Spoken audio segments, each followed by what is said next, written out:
কদিন আগে দেখেননি টিভির পর্দায় 4 বছরের ছোট একটা ছেলে এসে শনি চ্যানেলে দাঁড়িয়ে বলেছিল, হাই হ্যালো ছাড়ো, হরে কৃষ্ণ বলো। ভাগবত দাস ব্রহ্মচারী বৃন্দাবন থেকে এসেছে, মাথায় টিকি আছে, মাথা নেড়া, ধুতি পাঞ্জাবি পরা, গলায় তুলসীর মালা দেও। লোকে আমায় ভিডিওটা পাঠাচ্ছে, দাদা দেখো, শুধু দেখো। 4 বছরের ছেলে কি বলাটা, যুক্তি দিয়ে পণ্ডিত হওয়া যায়, যুক্তি দিয়ে মারামারি করা যায়, যুক্তি দিয়ে কোনোদিন ভক্তি অর্জন করা যায় না। যুক্তি তর্কের অনেক ঊর্ধ্বে ভক্তি। সনাতন ধর্মের ক্ষত্রিয় বাড়ির যে ব্রাহ্মণ ছিল তার নাম ছিল সনাতন দাস। সনাতন দাস কি করতেন? তিনি পেশায় যোদ্ধা ছিলেন, দেশকে রক্ষা করতেন, যুদ্ধ করতেন। তিনি কর্ণাটকে যুদ্ধ করতে গিয়ে একটা ক্ষত্রিয় বাড়ির মেয়েকে পছন্দ করে বাড়িতে বিয়ে করে এনে তুলেছিলেন। মেয়েটির নাম ছিল শিলাবতী। বৈষ্ণব মহাজন প্রথমেই লিখছেন, বিষ্ণুপুরে ছিল এক, ছিল এক উলুধ্বনি।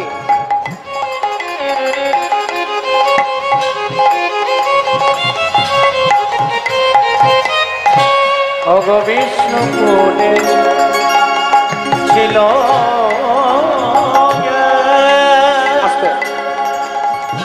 এই মালাটা তো আমার গলার যে মালাটা, এটা মায়েরই পাওয়ার কথা।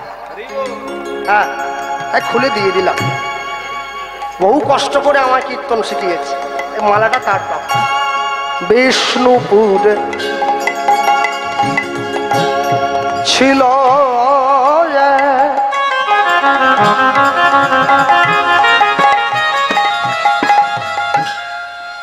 ক্ষত্রিয় ব্রাহ্মণী, দেবদ্বিজে ভক্তি সদাই, ভক্ত শিরোমণি নিতাই গৌর প্রেমানন্দ হরি বল। ছিল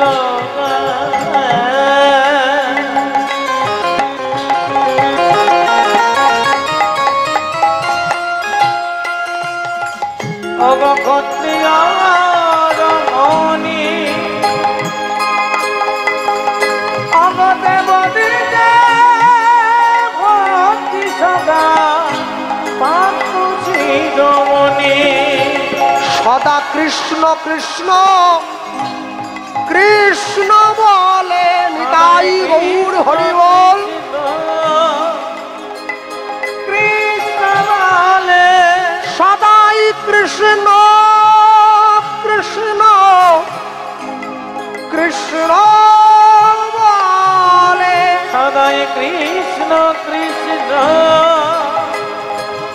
সদাই বলে। ওগো ভাসে সদাই নয়ন জলে, সদাই কৃষ্ণ কৃষ্ণ কৃষ্ণ বলে। ওগো গোবিন্দ দয়া করো বলে, কৃষ্ণ কৃষ্ণ কৃষ্ণ বলে।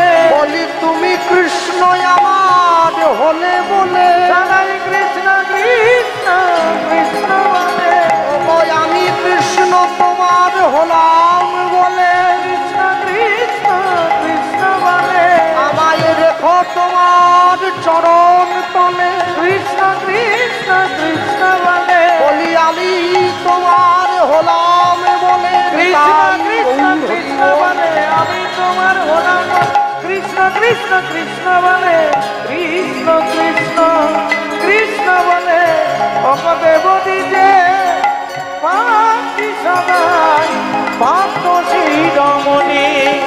অগদেবদ্বিজে ভক্তি সদাই, পাত্র শিরোমণি। ভক্তি যখন ভোজনের মধ্যে প্রবেশ করে, ভোজন তখন প্রসাদ হয়ে যায়। ভক্তি যখন ঘরের মধ্যে প্রবেশ করে, ঘর তখন মন্দির হয়ে যায়। ভক্তি যখন জলের মধ্যে প্রবেশ করে, জল তখন চরণামৃত হয়ে যায়। ভক্তি যখন দেহে প্রবেশ করে, পা তখন চরণ হয়ে যায়। আর ভক্তি যখন সম্পূর্ণ দেহে বিরাজ করে, মানুষ তখন সাধু হয়ে যায়।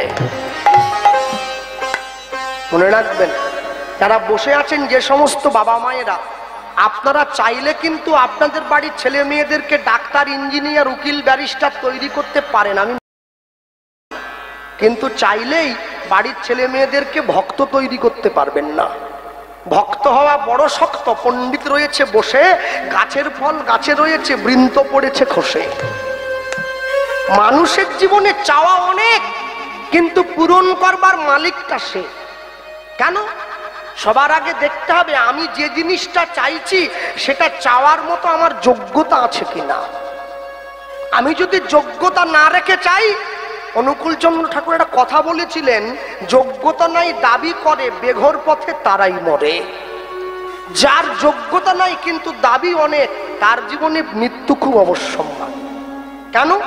মনে রাখবেন, আজকে যারা বাড়ির ছেলে মেয়েদেরকে পড়াশুনো শেখাচ্ছেন, কিন্তু পড়াশুনো শেখানোর সঙ্গে সঙ্গে চাকরি বাকরি করাবেন, উন্নত তৈরি করবেন, কিন্তু একবার বুঝে দেখবেন বাড়ির ছেলে মেয়েদের মধ্যে সংস্কার দিচ্ছেন কি? কদিন আগে দেখেননি টিভির পর্দায় 4 বছরের ছোট একটা ছেলে এসে শনি চ্যানেলে দাঁড়িয়ে বলেছিল, হাই হ্যালো ছাড়ো, হরে কৃষ্ণ বলো। ভাগবত দাস ব্রহ্মচারী বৃন্দাবন থেকে এসেছে, মাথায় টিকি আছে, মাথা নেড়া, ধুতি পাঞ্জাবি পরা, গলায় তুলসীর মালা দেও। লোকে আমায় ভিডিওটা পাঠাচ্ছে, দাদা দেখো, শুধু দেখো 4 বছরের ছেলে কি বলাটাই না বলছে। নেহা কক্করকে বলছে হাই হ্যালো ছাড়ো, হরে কৃষ্ণ বলো। তাহলে ওটা নিয়ে তুমি লাফালাফি করছো কি জন্য? 4 বছরের ছেলে হরে কৃষ্ণ বলে, 80 বছরের বুড়ো সোনারপুর বাজারের মোড়ে বসে তাস খেলে, তার বোধ হয়নি। 4 বছরের ছেলের বোধ হয়ে গেল, 80 বছরের বুড়োর বোধ হয়নি, সে তাস খেলছে। সে জানে আমার জীবনে এখনো বহুদিন বাকি আছে। হ্যাঁ, আর কবে বুঝবে? আর কবে বুঝবে? ভালো লাগুক আর না লাগুক রোজ খাবে তিতা, ইচ্ছা করুক আর না করুক রোজ পড়বে গীতা। তবে তো জীবনের শেষে মরে যাওয়ার পরে বুকে গীতা দিয়ে লাভ হবে। যে জীবনে গীতা পড়েনি, মরে যাওয়ার পরে তার বুকে একটা গীতা দিয়ে দিই, আর তখন কি হবে দিয়ে? হ্যাঁ, তখন কি? তখন লাভ নেই। বেঁচে থাকতে গীতা পড়ো। যখন বাবা মা বেঁচে থাকে, বাবা যখন বেঁচে থাকে তাকে তখন দুটো খেতে দাও। বাবা মরে যাওয়ার পরে পাড়ার লোক ডাকিয়ে খাইয়ে লাভ নেই, বাবা তো পেল না। মা যখন বেঁচে থাকে তখন মায়ের গলায় একটা মালা দিতে হয়। মা মরে যাওয়ার পরে মায়ের ছবিতে মালা দিয়ে কি হবে? মা তো পেল না। যখন তুমি বেঁচে থাকবে, যখন তোমার যৌবন, তখন করবে গোবিন্দ ভজন। কেন? তখন তোমার এক মন। আর যখন তুমি বুড়ো হয়ে যাবে, নানা রোগ ব্যাধিতে দেহ হবে অচেতন, তখন তুমি বুঝবে ভবে আসা আমার অকারণ। আমি অনেক ক্ষেত্রে অনেক মানুষকে দেখেছি, জীবনে যতবার তাকে বলি যে ভাই এবারে একটু হরিনাম করলে হতো না, বলে এখনো দেরি আছে, সময় এখনো বাকি আছে।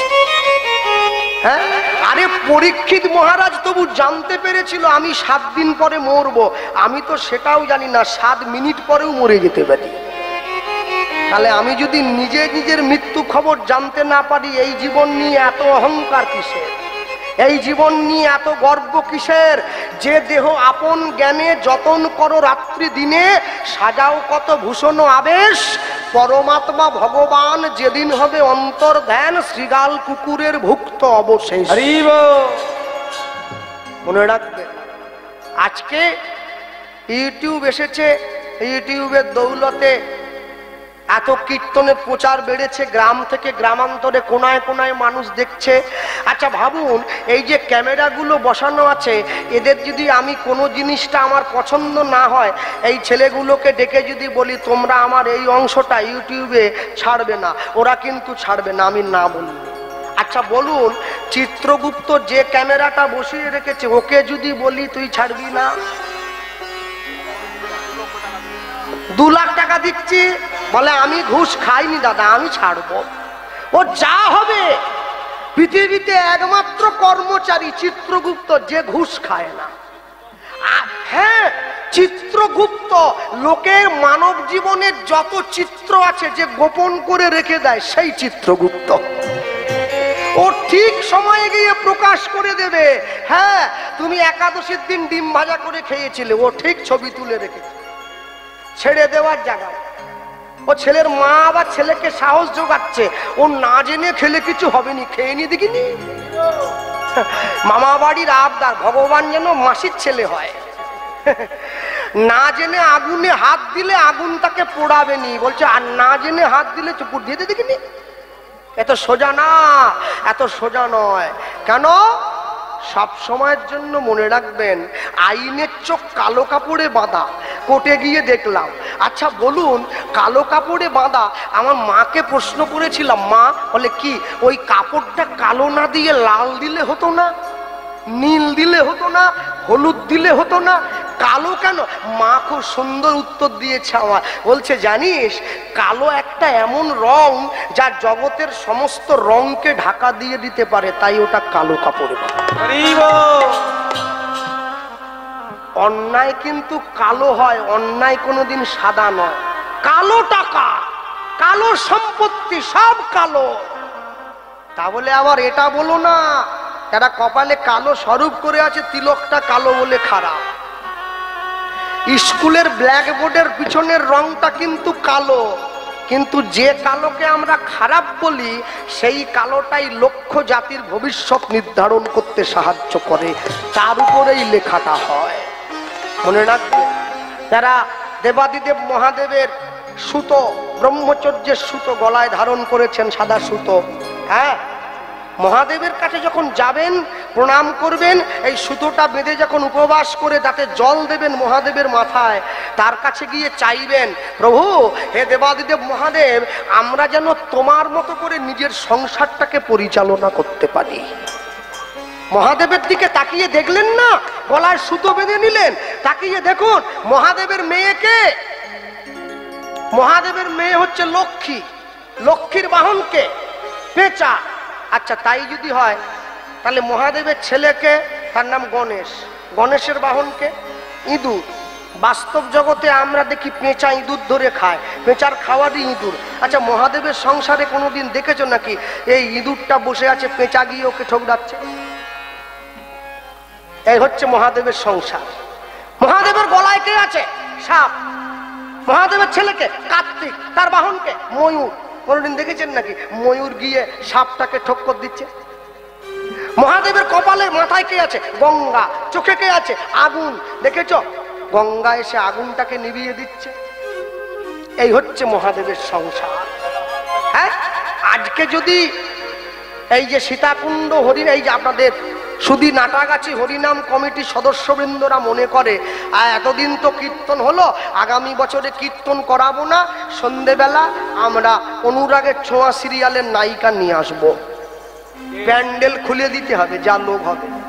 হ্যাঁ, নায়িকার একটু হাত ধরবো, একটু ছবি তুলবো, সেলফি। হ্যাঁ, আচ্ছা বলুন, এত কষ্ট করে নায়িকাকে দেখে অটো ভাড়া করে বাড়ি গেলেন, কোনো কোনো মায়ের শাড়ির আঁচল পর্যন্ত ছিঁড়িয়ে গেছে ভিড়ের চোটে।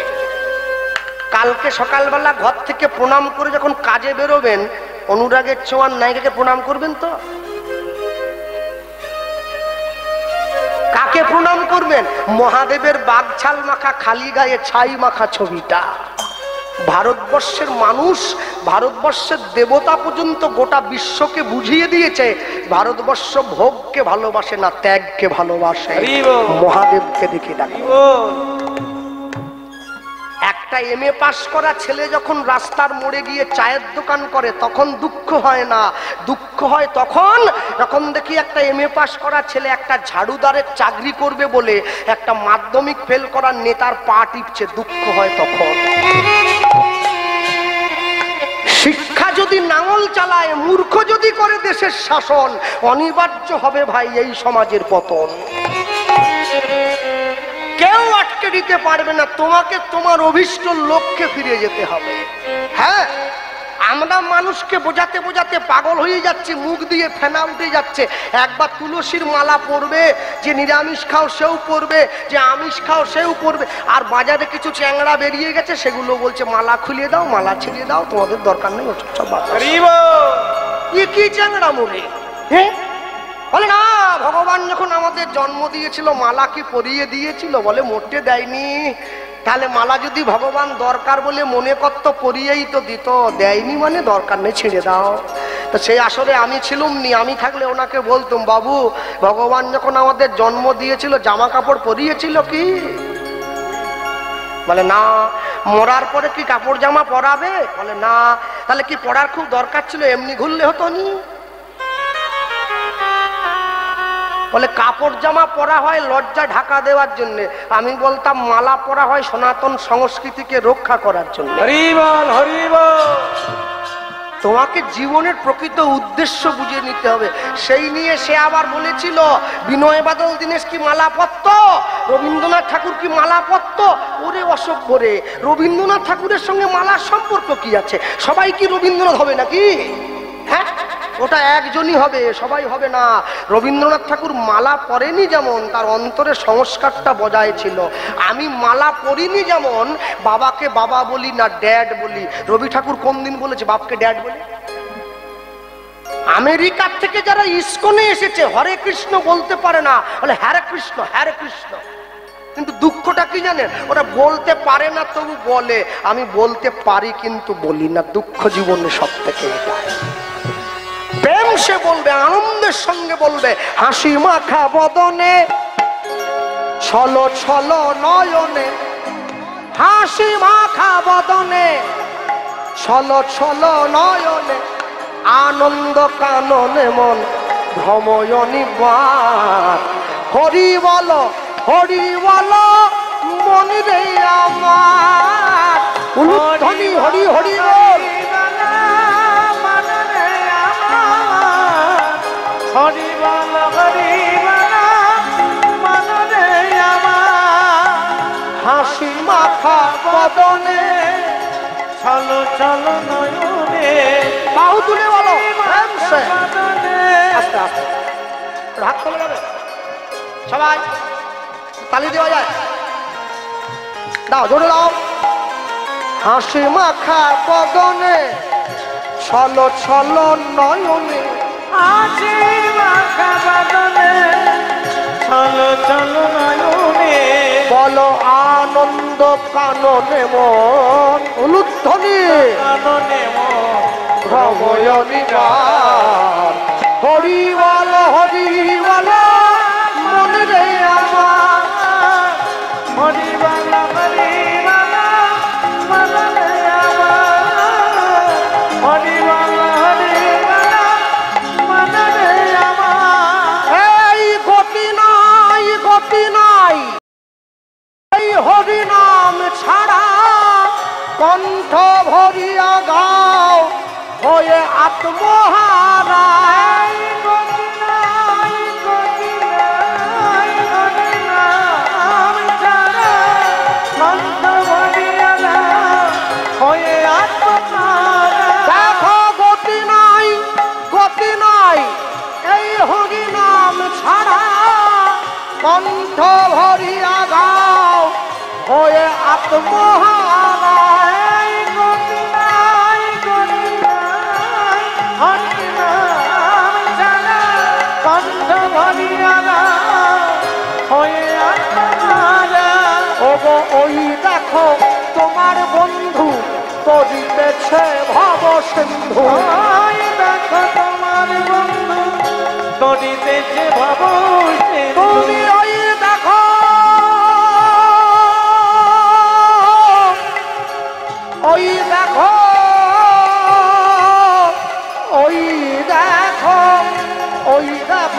তোমার বন্ধু তরিতেছে ভব সিন্ধু। ওই দেখো তোমার বন্ধু তরিতেছে ভব সিন্ধু। হাত ধরে তোমায় সে হাত ধরে তোমায় সে করে দেবে পার। হরি বল তাই গৌর হরি বল। হরি বল হরি বল মনরে আমার, হরি বল হরি বল মনরে আমার। কেউ তো কারো নয় এ কথাটা সত্য, তুমি ভেবেও দেখো মন সবই যে অনিত্য। কেউ তো কারো নয় এ কথা যে সত্য, ভেবে ভেবো না মন সারা নিত্য।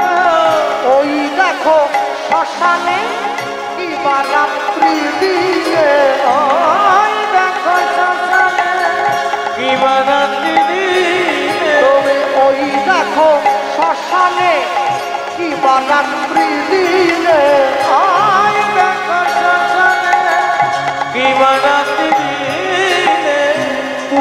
পুরিতেছে মানুষে পুরিতেছে মানুষে যত অহংকার হরিবল হরিবল হরিবল হরিবল মনে আমার চলো চলো নয়নে হাসি মাথা মনে চলো চলো নয়নে হাসি মাথা মনে আনন্দ কাননে মন আনন্দ কাননে মন রঘুবীরা হরিবল হরিবল মনে তাই গৌর হরি হরি বল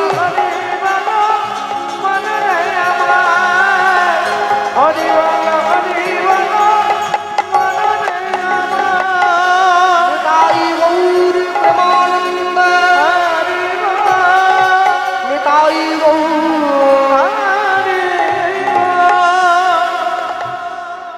স্বামী স্ত্রীর দুঃখের সংসারে ভগবানকে নিয়ে দুইজনে বেঁচে থাকে।